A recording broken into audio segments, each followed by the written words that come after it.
दोस्तों, वैसे तो हम आपको अपने इस हिस्टोरिकल चैनल पर हमेशा ही किसी न किसी ऐसे बादशाह के बारे में बताते रहते हैं कि जो बादशाह इतिहास में या तो अपनी बहादुरी की वजह से मशहूर था या फिर अपनी किसी और खासियत की वजह से। लेकिन आज की इस वीडियो में जिस बादशाह के बारे में हम आपको बताएंगे, मुझे उम्मीद है कि उस बादशाह के बारे में सुनकर आप अपने सर को जरूर पकड़ लेंगे और हैरान होकर ये सोचने पर मजबूर हो जाएंगे कि क्या सच में हमारे देश भारत के इतिहास में ऐसे ऐसे बादशाह भी हुआ करते थे। दोस्तों, हम बात कर रहे हैं गुजरात रियासत के सबसे मजबूत और ताकतवर हुक्मरान यानी महमूद शाह अव्वल के बारे में, जिसे महमूद बेगड़ा के नाम से भी जाना जाता है। दोस्तों, 1296 में सबसे पहले अलाउद्दीन खिलजी ने ही गुजरात रियासत को जीतकर दिल्ली सल्तनत में मिला लिया था और उसके बाद लगभग 90-95 साल तक लगातार गुजरात की पूरी रियासत दिल्ली सल्तनत के ही अंडर में आया करती थी। लेकिन फिर 1391 में जब दिल्ली सल्तनत कमजोर हो गई तो गुजरात रियासत के हुक्मरान यानी जफर खान ने अपने आजाद होने का ऐलान कर दिया और इस तरह से 1391 में ये गुजरात नाम की रियासत एक आजाद और ताकतवर रियासत बनकर उभरी थी, जिसे लगभग पौने 200 साल के बाद 1572 में मुगल सल्तनत के हुक्मरान यानी जलालुद्दीन अकबर ने जीतकर खत्म कर दिया था। लेकिन दोस्तों, दरमियान के इन 150 पौने 200 सालों में भी गुजरात की आजाद रियासत में बहुत सारे बहादुर और होशियार बादशाहों ने जन्म लिया था और इन सभी बादशाहों में से सबसे ज्यादा मशहूर अगर कोई बादशाह है तो वो महमूद बेगड़ा है। और हैरानी की बात यह है कि महमूद बेगड़ा अपनी बहादुरी या होशियारियों की वजह से मशहूर नहीं हुए थे, बल्कि वो कुछ ऐसी खासियतों की वजह से मशहूर हुए कि जिन पर आज के दौर में यकीन करना भी मुश्किल होता है। दोस्तों, महमूद बेगड़ा के बारे में इतिहासकार लिखते हैं कि ये बहुत ज्यादा मोटे, गोल मटोल और हद से ज्यादा भूख रखने वाले इंसान थे। दोस्तों, वैसे तो हर बादशाह के ही अपने अलग अलग शौक हुआ करते थे।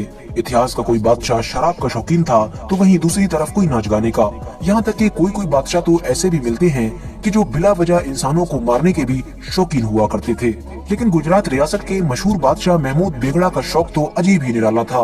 उनकी जिंदगी का सिर्फ और सिर्फ एक ही मकसद था और वो था पूरा दिन सिर्फ और सिर्फ खाना खाना। यानी महमूद बेगड़ा हद से ज्यादा खाना खाने के शौकीन थे। इतिहासकार लिखते हैं कि महमूद बेगड़ा सिर्फ और सिर्फ एक टाइम में ही खाने का पूरा एक सेट, जिसका वजन लगभग 35 से 40 किलोग्राम हुआ करता था, पूरा चट कर जाते थे। और इतना खाना खाने के बावजूद भी महमूद बेगड़ा को ये महसूस हुआ करता था कि उनके खाने में अभी भी कोई कमी रह गई है। अब इतना ज्यादा खाना खाने के बाद बादशाह सलामत को हमेशा खाने के बाद मीठा खाने की भी जरूरत महसूस होती थी। इसीलिए बादशाह सलामत 35 से 40 किलोग्राम खाना खाने के बाद भी लगभग 5 सेर मीठा भी खा जाया करते थे। महमूद बेगड़ा के बारे में लिखा गया है कि ये सिर्फ और सिर्फ अपने नाश्ते में 150 पके हुए केलों के साथ साथ 1 कप प्योर शहद और 1 हांडी मक्खन भी लिया करते थे। और सबसे ज्यादा हैरानी की बात यह है कि इतना ज्यादा खाना खाने के बावजूद भी सोते वक्त महमूद बेगड़ा के बिस्तर की दोनों साइड में कीमे से भरे हुए समोसों की 2 प्लेट्स रखी जाती थी, ताकि रात के किसी वक्त में जब महमूद बेगड़ा को भूख लगे तो उन्हें खादिम को बुलाने की भी जरूरत महसूस ना हो। क्योंकि दोस्तों, अक्सर भूख की वजह से रात में महमूद बेगड़ा की आंख खुल जाया करती थी और उन्हें इतनी देर भी रुकना बर्दाश्त न होता था कि जितनी देर में उनका खादिम उनके लिए खाने का इंतजाम करे। इसीलिए वो सोने से पहले ही अपने खाने का इंतजाम करके सोया करते थे। लेकिन दोस्तों, इन तमाम चीजों के साथ साथ जो चीज महमूद बेगड़ा के बारे में सबसे ज्यादा हैरान कर देने वाली है वो ये है कि महमूद बेगड़ा अपने हर वक्त के खाने में एक खास किस्म का जहर मिलवाया करते थे। इतिहासकार महमूद बेगड़ा के अपने खाने में खास किस्म के जहर मिलवाने की वजह बताते हुए लिखते हैं कि क्योंकि एक बार महमूद बेगड़ा के महल में रहने वाले कुछ लोगों ने ही जो महमूद बेगड़ा से जला करते थे उन्हें जहर देने का फैसला किया, क्योंकि वो लोग जानते थे कि महमूद बेगड़ा हद से ज्यादा खाना खाते हैं और वो अपने खाने के मामले में किसी भी चीज से समझौता नहीं करते हैं। इसीलिए अगर हम उनके खाने में जहर मिलाएंगे तो वो यकीनन मर जाएंगे।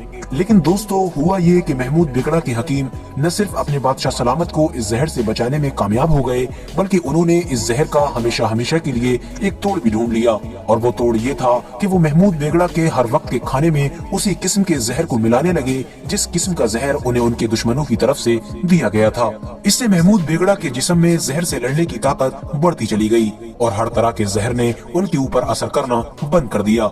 बताया जाता है कि महमूद बेगड़ा ने वक्त के साथ साथ इस जहर की मिकदार को बढ़ाना शुरू कर दिया था क्योंकि महमूद बेगड़ा के लिए अब ये जहर नहीं बल्कि एक नशा बन गया था। लेकिन दोस्तों, इससे परेशानी ये हुई कि महमूद बेगड़ा से जुड़ी हुई हर चीज अब जहरीली बन चुकी थी। यहाँ तक कि महमूद बेगड़ा का जो भी झूठा खाना बचा करता था उसे बहुत संभाल कर रखा जाता था, ताकि कोई भी इंसान या जानवर धोखे से भी इस खाने को न खा ले, क्योंकि जो भी ऐसा करता उसका मरना तय था। साथ ही साथ महमूद बेगड़ा जब भी अपने पहने हुए कपड़ों को उतारा करते थे तो उन्हें फौरन जला दिया जाता था, क्योंकि उन कपड़ों पर मौजूद जहर के असर की वजह से कोई उन कपड़ों को धोना तो दूर बल्कि उनको छूना भी नहीं चाहता था। दोस्तों, महमूद बेगड़ा के बारे में ये सारी अजीब बातें सुनकर अब आपको जरूर ये महसूस हो रहा होगा कि महमूद बेगड़ा एक आलसी और सुस्त बादशाह रहे होंगे, जिनका बहादुरी और होशियारी से दूर दूर तक कोई रिश्ता नहीं होगा। लेकिन दोस्तों, सच्चाई बिल्कुल उलट है, क्योंकि महमूद बेगड़ा जितने शौक से खाना खाया करते थे उतने ही शौक से अपने रियासत का निजाम भी चलाया करते थे। ये एक होशियार और बहादुर बादशाह थे। आजाद गुजरात रियासत के लगभग 150 पौने 200 साल के इतिहास में यही वो बादशाह थे कि जिन्होंने सबसे लंबे वक्त तक हुकूमत की थी, क्योंकि जिस वक्त ये गद्दी पर बैठे थे उस वक्त ये बहुत कम उम्र के थे, लेकिन इसके बावजूद भी इन्होंने सल्तनत के निजाम को बड़ी अच्छी तरह से चलाया था। दोस्तों, पुर्तगाल का रहने वाला वास्को डी गामा भी हिंदुस्तान में इन्हीं के दौर में आया था और उसने आते ही आते हिंदुस्तान में तबाही मचाना शुरू कर दी थी। महमूद बेगड़ा ने पुर्तगालियों को हिंदुस्तान से बाहर फेंकने के लिए सल्तनत उस्मानिया और मिस्र के हुक्मरान से मदद भी ली थी और पुर्तगालियों के खिलाफ अपनी जिंदगी के आखिरी वक्त तक जंग जारी रखी थी। महमूद बेगड़ा ने ही कई बार उन हाजियों के काफिलों को भी बचाया था कि जिन काफिलों पर समुद्री रास्ते पर पुर्तगालियों की तरफ से हमला हुआ करता था। आखिरकार इस बहादुर हुक्मरान की 1511 में 66 साल की उम्र में मौत हो गई थी। इनकी कब्र आज भी गुजरात स्टेट के अहमदाबाद शहर में मौजूद है। फिलहाल दोस्तों, आज की अपनी वीडियो को हम यहीं पर खत्म करते हैं। वीडियो पसंद आने पर न सिर्फ वीडियो को लाइक करें बल्कि अपने फ्रेंड्स के साथ भी जरूर शेयर करें और इसी तरह की नॉलेजेबल और हिस्टोरिकल वीडियोस हमेशा देखने के लिए हमारे इस चैनल को सब्सक्राइब करके साथ ही में बेल आइकन को भी प्रेस कर दें।